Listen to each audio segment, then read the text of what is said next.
Today's daf we're going to be learning is Bava Batra daf Kuftet. This is the daf for Yom Kippur, Shabbat Yom Kippur. Today's daf is sponsored by Gita David Neufeld in loving memory of Meir ben Aryeh Lev Halevi, Marvin Stoker. Although his title of Zaidi was an honorary one, he and Lahavdil ben Chaim L'Chaim, Babi Fram were and continue to be an important part of our family. His love of learning and of Eretz Yisrael were surpassed only by his love and care for our dear Babi Fram. May he continue to be a Melitz Yosher for her and all of us. Okay, we're going to get started on this daf for Yom Kippur at the discussion about, we started yesterday from the beginning of the chapter of the psukim of inheritance and the big mystery, where is the father mentioned in order of inheritance? So the pasuk had said, if you remember, first it goes to the son. If not the son, there's no sons, then it goes to the daughters. If no daughters, then it goes to the brothers. If no the brothers are the deceased. If no brothers, it goes to the uncle on the father's side, which created a big problem. Why would it go to the uncle before going to the father? It doesn't mention the father at all. And then there's this unclear verse at the very end of the section, after it says about the uncle, it then says that im ein achim la'aviv, if there are no brothers to the father, it's given to the nearest, closest relative. Okay, which seems like, some relative of the uncle. But the drasha is, why do you even need to mention that? And they darshan this must be a reference to the father. But the issue is, we're going to see this later in the Gemara. The Gemara is going to say this pasuk is out of order. Otherwise, there's no way to really understand it. And it's talking about the father, and the father really comes in the middle. Where in the middle? We saw yesterday, she'ero zehav, that word she'ero is someone who's close to you and referring to the father. And from there, we learn the father comes before the brothers. Okay, now, obviously, it's clear from the psukim that it's not so clear that that's where you would put the father. And this is the way of the world of drasha of kind of fitting it in, saying, oh, well, if you're going to fit it in somewhere before, we're going to fit it in between the brothers. Spot number 3, son, daughter, father, brother, and then uncle. And then the Gemara had said, that brought this braita, well, you might have thought maybe the father even comes before the son, to which we answer, no, because it says, hakarov. She'ero is to include the father, but hakarov means the closest one comes first. Who is the closest according to this drasha? The brother. Today we're going to see a few other suggestions the Gemara is going to make. Why didn't the braita go in a different direction? So we'll get back to that. In the meantime, the Gemara said, why specifically the son and exclude the brother? Right? Why is the brother kind of on the outs? And we said because the son is stronger than the brother because there's 2 halachot, Yehud, marrying the Amai Vriya in place of the father and using the money of the purchasing of the Jewish slave woman for Kiddushin money to be used for the brother as well. For the son as well. And that's not true for brothers. And this issue of Steach Huzah about redeeming an ancestral field, which we discussed yesterday. I don't want to go through all the details. To which the Gemara said, but the brother has the Yibum issue. And then it said, well, Yibum is only when there is no son. So that shows that the son is closer. To which the Gemara said, wait a minute. So if there's no Yibum, then you would have said the brother's closer, but there's 2 against 1. There's 2 ways in which the son is closer, and there's 2 ways in which the brother is, there's 1 way in which the brother is close, which is Yibum. Why 2 against 1? So that's where we ended, hachatar te hachachanda, at the top of our page, to which the Gemara answers, well, it's not really 2 against 1, because one of those 2, the Steach Huzah, is not written in the Torah explicitly, and it's learned out, gufa mehai taimahu de kakayim latana. It's exactly for the reason that we explained the Tana, which is plum yeshibum elabim kom she'en ben. It's only because the ben is obviously, when we're talking about Steach Huzah, it's going to be the son who can repurchase it for the father and who can spend the money, give the money to the temple, and be as if it was the father, but not the brother, because we see from Yibum that the son is closer than the brother. So hayesh ben and Yibum. If there was a son, there wouldn't be Yibum, right? So, and from that, right, in other words, again, Flum yesh Yibum elam kom ben, hayesh ben and Yibum. When there's a son, there's no Yibum, and that shows the son is closer. And that's why that you can't use 2 against 1, because one of them actually comes from the logic we just explained. And that's why it's that logic of the Yibum. The son obviously is closer. We learn that from Yibum than the brother, because there's only a point for Yibum. If there is no son, from there, the son, we learn, gets precedence over everything. And it's not from the fact that there's 2 ways the son replaces the father and only 1 way the brother replaces a brother. Now we're going to go to our two options of drashot. Why didn't the Gemara darshan it this way? So again, we put the Gemara put the father braita in place number 3, in between the daughter and the brother. Now we're going to suggest some other options. Ema, you could still have the drasha she'ero ze ha'av. The she'er is the closest relative as the father, but it could have said, melamed sha'av kodem labat. Maybe it puts the father before the daughter, meaning son, father, daughter, brother, uncle. Place number 2. To which they say, right, you could have said that drasha. We're going to see why they did it. And then the continuation of that drasha would be, what do we do with karov then? Well, then again, yachol yakdim laben. So maybe the father would go before the son. Talmud lomar hakarov, which comes to teach you, karov kodem, the closest one comes first. The son is closer than the father. But maybe the father is closer than the daughter for inheritance purposes. To which they answer, no, because keman delinyan yibum, and that's the reason why they didn't use this drasha. Now we're out of, this was the suggested drasha. The braita could have darshan those two words in a different way and gotten to the conclusion instead of 3, place number 2 would be where we put the father. To which the Gemara says, again, we make this comparison to yibum. Since in laws of yibum, the son and the daughter are equal, because it doesn't matter if you have a son or you have a daughter, either which way, as long as there's a child, there's no laws of yibum. If the father dies with a child, doesn't matter, male or female, that already proves that it's clear the father comes after any children. Okay, so that doesn't work. So now we're going to have another attempt. Ve'ema, why didn't we use this drasha? She'ero zeha'av. Again, everyone agrees she'ero is the father. Milamed shaha'av kodem la'achiya'av. Maybe it's just to tell you that the father comes before the uncle, and the order would be son, daughter, brothers, then father, and then uncle. Yachol yakdim la'achim. And then the continuation would be, well, maybe not position 4, but you might have thought it would go one above, before the brothers. The father would come before the brothers. Well, Talmud lomar hakarov, karov kodem, and then the karov in this case would be not the son, it would be the brothers. The brothers are actually closer than the father, in which case we're going to say it would be, if we went, again, this is all just a suggestion. Why didn't it go in this way? You know, the first drasha was father's in position 3. Then we suggested, why don't we put father in position 2? And then we, right, according to the braita, we would try to prove that halacha, that it's 2. This is proving maybe the father would be in position 4. To which they answer, no. You don't need to say, you wouldn't need a drasha for this. If you put the father in position 4, you wouldn't need a special drasha on the pasuk. Why is that? You wouldn't need a pasuk because to say that it goes before the uncle, because where is the connection of the uncle to the son? Through the father, right? Mikoch av. And therefore, kai av, payarte achia av, if the father was still alive, what you think the uncle would? Of course not. And therefore, it's obvious that if the father's going to go anywhere before anybody, it would be number 4. That would be you would put the father in position number 4, no matter what, before the uncle.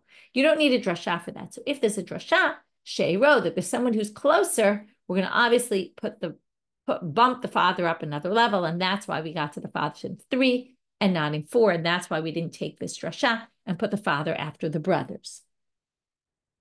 Now the Gemara is going to say, but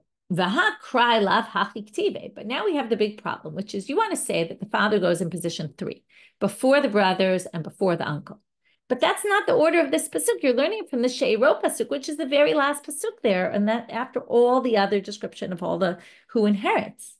So, dichtivim ein achim la'aviv, and it specifically says in the beginning of that verse, if there are no brothers to the father, then it goes to the She'ero karov elav, which we're saying is the father.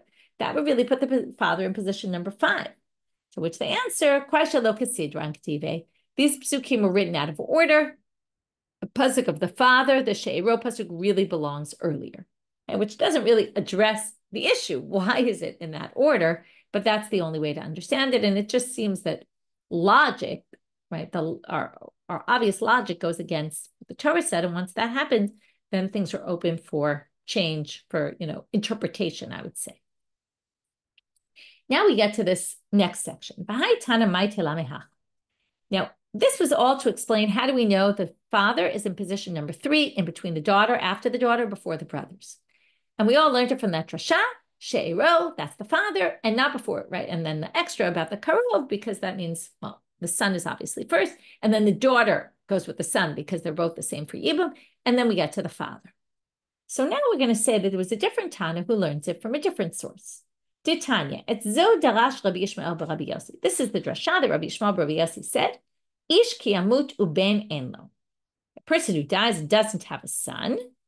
Now, the real part is what they didn't quote, which is, you're going to pass on their nachala to the daughter. Well, why does it say v'avartem? And in all the other psukim, it says v'natatem. You give, you give, you give, you give. Here it says you pass it on over. Why pass it on over? Well, what it says here is bimkom bat atama avir nachala min ha'av. If there's a daughter, you're going to take the nachala, which should have gone to the father, and pass it on to the daughter instead, which means you're passing over someone who should have been next. And then you're making them in third place. And that's the language of avartem, and that's why it only appears there to teach you that someone's being passed over, someone we didn't mention, and that's the father. And that puts the father gets passed over for the daughter, but if there's no daughter, it's going to go to the father. To which the Gemara says, Ve'ema, why don't you say it like this? Bimkom bat atama avir nachala min ha'achim. You could just say, instead of the daughter, when there's a daughter, you're going to pass over the brothers and give it to the daughter first. Turning now to Amabet. But you don't pass on nachala from the father to the daughter. If you go with the brothers as the one you're passing over, then the father's not here, and the father could be potentially at the end or somewhere lower down. To which they say, no, because in kin lo nichtov rachmana havartem. You wouldn't need the word havartem. If you wanted to say it was son, daughter, brother, then you don't need the word havartem. That's the order in the Torah. Give it to the son, give it to the daughter. If there's no sons, if there's no daughter, give it to the brother. So you wouldn't need a special drasha and the word vavartem to teach you something that's clear from the order of the verses. So it must become and teach you something additional. What's that? The father. So we now have two different ways to darshan that the father goes after the daughter. Either the she'ero drasha or the word vavartem. So now what we're left to figure out is, what does each one do with the other verse? Because the other verse is clearly meant to be darshan for something. If you're going to learn it from va'avartem, hi she'ero my avidle. What are you doing with the word she'ero? What's that going to teach you? To which they answer, it's needed for the following braita. She'ero zo ishto. The she'ero here is a reference to the wife. Milamed shabal yoreshet ishto. From here, what do we learn? That a husband inherits his wife. The wife dies while they're married. The husband gets her inheritance. Now, this is a little bit really outside the pshat, because what it's saying here is that we're taking this pasuk, which says, if they don't have an uncle, now notice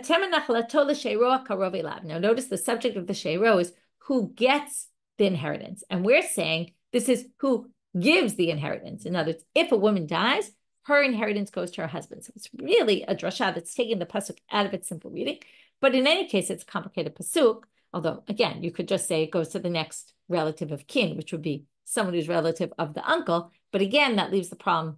Father's missing, but that's not really what it's interesting us here. It could have just said a karov elav. It didn't have to say she'ero. Why does it add she'ero? She'ero is usually a reference to someone you're very close with, like a spouse, and therefore it means the wife, to teach that the husband inherits the wife. Now, if you hold she'ero, then what do you do with havartem? We need it for the following braita. Rabbi Yomi, this is what I mentioned before. All the psukim said v'nataten, you give the nachala, you give the inheritance, you give. This one says, and you pass it on. So what's it there for? If it's not there to teach, we pass over the father and the father gets it if there's no daughters, which we suggested, what are you going to use this for? If you get the whole drasha about the father from she'ero, then you don't need it for this. It's almost like a warning. The only one who can actually pass land outside the shevet, havaltem, to pass over, is the daughter. Because the daughter, because her sons and her husband inherit her. So if she marries someone outside the tribe, then the land will go to someone in a different tribe. So that's what we learned from Vavartem. Now we have another question. Now the premise of the drasha we had and the subsequent suggestions of drashot, everyone agreed that Shiur was the father, other than the one that we had that said it was the mother, if you don't accept the drasha from before. But She'ero, sorry, not the mother, the wife. Okay, but now they're going to suggest She'ero zaha'av dichtiv She'er avichahi. Well, how do we get that She'er is the father? Because in the psukim about the forbidden relationships, it says you can't have a sexual relationship with your sister through your father, because it's a relative of your father. Ema and their She'er and father go together. But on that count, Ema She'ero zeha'im dichtiv She'er imchahi. There's another pasuk that says you can't have a sexual relationship with your mother's sister. So, right, these psukim are toward the male. The male can have a relationship with the sister. Obviously, the sister can't have a relationship with the brother, right? With her brother's, her father's, the father's brother. But basically, what we're saying here is also by mother, the word She'er appears. So maybe it means the mother. So why are we assuming it's the father who inherits? Maybe the mother will inherit. Amar Rava, so Rava says, Amar Kra, the pasuk says, Mi mishpachto v'yarash ota. It says, Im she'ero akarov elav mi mishpachto. Okay, so it's to the relative who is closest to him, right? The she'ero, the close, who's close, right? Both those words kind of meaning similar things, or the relative who's close, from the family. And you'll inherit, right? They will inherit you. Mishpachat av kluya mishpacha. Mishpachat em ena kluya mishpacha. And the word mishpacha is always, or we'll see maybe not, but we'll question this in a minute. The word mishpacha refers to family through the father, and therefore it must be the father, even though She'er could be mother or father. In this case, it means father because of the word mishpacha. How do we know mishpacha refers to father? Dichtiv. When they count the people in the beginning of Bamidbar, it says, count them with their families according to the father's family. So now they say, wait a minute, mishpachat emin akluya mishpacha. So the premise of this answer, why it's not the mother, is that because it says the mishpacha. Mishpacha is always the father's side. But we're going to show you a case, potentially. We'll have to see. We'll have to go through this and figure out. In the end, we'll reject it, where they think that mishpacha is actually through, meaning the mother's side. How so? Well, we're talking about a story near the end of Sefer Shoftim, the book of Judges, where it talks about a pesel that Micha sets up. He sets up this idol, and he hires this na'ar, this young lad, to be his kohen. Okay, and we're going to see that the lad is from Levi, okay, which puts him in the family of Levi. But it's going to say that he's also from the family of Yehuda. Now, he can't both be from Levi and be a Levi, like meaning the Levites were all by the father, and also be in Yehuda. That's two different tribes. So let's see what they say. So he lived in Beit Lechem in the Judean territory, and he was from the family of Judah. Vihu Levi, and he's a Levite. Vihu Garsham, and he lives there. Hagu Fakashia, that contradicts. Amarta Vihu Levi, Alma Mileviat. He said he's a Levi, that sounds like came from the tribe of the Levites. Mimishpachat Yehuda, Alma Miuda Ate, but it says he was from the family of Judah, which if it means the father's family, it means he was from Judah, which means he wasn't from Levi. Ella lav davua mi Levi v'imem Yehuda. Does it not mean that the father was from Shevet Levi and the mother was from Yehuda? V'ka'amar mi mishpachat Yehuda, and look what it called it, mishpachat Yehuda. Mishpacha refers to the mother. That goes against what we just said, and then that would put us back in our question: why is She'er the mother, not the mother here? To which Amar Rava bar Rav Chanan lo gavri dishmei Levi. Possible answer is to say his private name was, his personal name, his first name was Levi, not his family name. He wasn't a Levite. His name just happened to be Levi. Gemara says, what? No way. Look at what Micha said. Micha said, after he hires this Nar to help him, now I know God will do good things for me. Because this Levite is working as my Kohen, and what better person to choose as my Kohen for my avodah zarah, my idol worship, than someone who's from the family of the Kohanim, the Levites, right? Now remember, Kohanim were from Shevet Levi. They weren't, not all Levites were Kohanim, but it's close, it's in the family. So it sounds like he was a Levite, not from Shevet Yehuda. To which the Gemara says, well, Ditrami legaver dishmei Levi. No, He could have said, oh, what a coincidence. I ended up with a guy whose first name is Levi and perfect. Seems to match. Okay? It's not like he really needed a Levite anyway. It was all idol worship. So you could say that. In which case, we're back to square one with our question. But the Gemara says, no. Levi Shmo, you can't possibly say his name was Levi because his name actually appears in the text later, not as Levi, but as Yonatan. Hello, Yonatan Shmo, Shene'emal. And it says there in the Psukim, V'halo Yonatan ben Gershom ben Menashe, hu banav hayu konim l'shevet hadani. This Yonatan, who is the same person, this lad, this Na'ar, was the son of Gershom, the son of Menashe, and he and his sons were kohanim for the Shevet Dan. So what do you see here? They were Levites. And it wasn't that his name was Levi because his name was Yonatan, and therefore it can't possibly be. Some people take out the words Amar Levi Likamech, but in any case, whether we say them or not, the Gemara continues and says, well, let me explain like this. V'chi ben Menashehu, was he the son of Menashe? Hello, ben Moshehu, he was the son of Moshe. How do we know? Well, now they're going to assume that the Gershom in this pasuk, notice his name, he was Yonatan, the son of Gershom, the son of Menashe.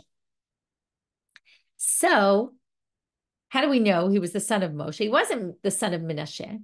Halo ben Moshehu, dichtiv b'nei Moshe, Gershom ve'Eliezer. The sons of Moshe were Gershom and Eliezer. And therefore, this ben Gershom must have been the son of Moshe. And in fact, the nun is high up there. It's not in its right place, which is, they're saying this word is meant to be darshan. He wasn't really the son of Menashe, but now we're going to explain why we're bringing this. Because right now, we don't have a good answer. It sounds like it could have been his personal name was Levi. No, that doesn't work. His personal name was not Levi. So it must be he was from Shevet Levi, in which case he was called Yehudah because his mother was from Judah, which means that mishpacha could go with mother, which rejects what we said in the beginning, the answer to our question. But now they say, no, not clear. This son of Yehudah, Mishpachat Yehudah, we're going to understand some other way, and we're going to learn it from a different pasuk about the same person. Calls him the son of Menashe, even though he was really the son of Moshe. And they quote a pasuk just telling us that Moshe's sons were Gershom and Eliezer. It happens to be in Chronicles, could have quoted from the Torah. So why did it call him the son of Menashe if it was Moshe? Well, Asama Aseh Menashe, he acted like Menashe. Who was Menashe? Menashe, not the tribe Menashe, but Menashe, the king of Israel, who was the son of Chizkiah, who actually lived later than this story, but that's a whole other question. But he was a very bad king, and kind of like things went all downhill after him. And right, and if I remember correctly, he was the one who it was decreed in his time that definitely there will be a destruction. And because he did Maaseh Menashe, who worshipped idols, they called him in Menashe's name. But it doesn't really mean he was the son of Menashe. Hachanami, here comes our proof now. Just like they called him Menashe because he acted like Menashe, also they called him Mishpachat Yehudah because who was from Mishpachat Yehudah? Menashe. Hachanami, mitoch she'asa Maaseh Menashe, da'ati Yehudah, since Menashe came from Yehudah and he acted like Menashe. Tila'ah katuv b'Yehudah. And that's why they said he was from the family of Yehudah, because he acted like Yehudah, meaning particularly like one of the later kings that really went off the path. And this same behavior was associated with this Levi who went to end up worshiping, being a Kohen for idol worship. So the whole point being that this Mishpachat Yehudah does not mean his mother was from Yehudah. And therefore we reject, right? We answer the question of how do you know Shiur is father and not mother? And that's why we see you can't try to prove from here that the mother inherits because she's also referred to as She'ero. Now we're going to get off on a tangent, and perhaps this is a little bit more connected to the theme of Yom Kippur, of today's theme, which is Mikan shetolim et hakalkala b'mekulkal. So Rabbi Yochanan said in the name of Rabbi Shimon ben Yochai that you learn from here that if you do bad things, we're going to connect it to someone else who did bad things, and it's all the fault of somebody else, or we could blame somebody else. Doesn't mean you're free of blame. It just means that we associate you with people who do bad things. Rabbi Yossi, Rabbi Chanina Amar Mehacha, he proves it from a different place. V'gam hu tov toar ma'od v'oto yada chareav shalom. This is talking about Adonijah, the beginning of Sefer Melachim Bet. David HaMelech is about to die. Shlomo is supposed to be the king, and what happens? I'm sorry, Melachim Aleph. And Shlomo is supposed to be the king, and what happens? Basically, David his son Adoniah decides to, while his father's kind of old and sick, he decides to go become and make himself king instead of Shlomo. And there's this big rebellion. And what do they call him? He was Tov Torah Ma'od and Oto Yalda Acharei Avshalom. And his mother gave birth to him after Avshalom. It sounds like they shared the same mother, but it's not true. Hello, Adoniah ben Chagit and Avshalom ben Ma'acha. Avshalom's mother was Ma'acha. Adoniah's mother was Chagit. They weren't brothers. They didn't have the same mother. And they were brothers through the father, through David. But it said here, she gave birth to him after Avshalom, which is not true. But because he rebelled against the king, just like Avshalom, they connected him as if he was related to Avshalom. And here you see the same idea, that you get connected to people through associating, right? Doing their actions is as if you're connected to each other. Maybe apropos this topic of people being connected, inheritance, also saying, associate with the right people. And here we have the opposite, although we'll get back to the bad, which is you should stick to good people. You should write this good message for beginning of the year, tshuva, trying to find the right way, right? Doing good things. Keep with good people. Sharei Moshe, now we're going to see negative. Moshe, Shenasa Bat Yitro, he married the daughter of Yitro, who we're going to see also worshipped idols. Yatsami Mene Yonatan. And look, his descendants ended up worshiping idols. Aharon, Shenasa Bat Aminadav, Yatsami Mene Pinchas. Aharon married the daughter of Aminadav. And he had Pinchas come from him, right? There's Nachshon ben Aminadav, who was an Asi, right? He married into a very good family and ended up with Pinchas, who was very well respected, although we'll see maybe not exactly. So now the Gemara says, Pinchas lam Yitro ate? Wait a minute. Wasn't Pinchas from Yitro? How do we know this? And then we're going to see that Elazar, who was the son of Aaron, also, they say, married a daughter of Yitro. So, Elazar ben Kohen lakachnu mibeno Putiel Elisha. He took from the daughters of Putiel. Now, who is Putiel if not Yitro? How do we know that? My lav da'atim Yitro shepitem agalim lavadat zara. He fattened up animals for idol worship. So here, Elazar married the daughter of someone who worshipped idols, and it's the same Yitro as Moshe. So what do you say? Pinchas was good and came from good blood, but he didn't. He also came from the same blood as Moshe's children. So they say, lo, da'atimi Yosef shepitpeit biyitzro. Benot Putiel is from Yosef, because he was pitpeit biyitzro. He kind of conquered his evil inclination. Ba'alo shvatim mevazim oto. They say, what? Are you sure Putiel is Yosef? Because it says here, right? They say pitpeit is he fought against his yetzer. Anyway, shvatim mevazim oto va'omrim ra'item ben puti zeh ben shepitem avi imo agalim la'avodah zara yaharog nesi shevet Yisrael. What Pinchas did was a little bit controversial, and people were very unhappy when he killed Zimri, the Nasi. They said to him, what? They said, look at this person. He came from someone who pitem agalim la'avodah zara, meaning Yitro, who worshipped idols, and look, he thinks he can kill a Nasi Yisrael. Like that's what happens when you come from this kind of blood. So now we're a little bit confused. Was he from Yitro? Was he from Yosef? And we're going to leave this as an open question, and we will get back to this after Yom Kippur. So let's do a quick review of our daf. We started with the possibilities. We have this side thing about the 2 and the 1, and my one is closer, but we'll start with the main meat and potatoes of the sugya, which was this drasha. We had 2 ways in the end, if we summarize, not going in order, but we had 2 ways to understand. How do we know that the father is number 3 in the list? Comes after the daughter, before the brothers. And we basically had one way, which is the drasha. And then on that, we asked why the drasha put him in the place number 2. Why did the drasha put him in place number 4? And we explained. Then we got to the second way of learning it, which was the word behavarten. And then we said, right, it was passed over. Someone was passed over to give it to the daughter. It must have been the father.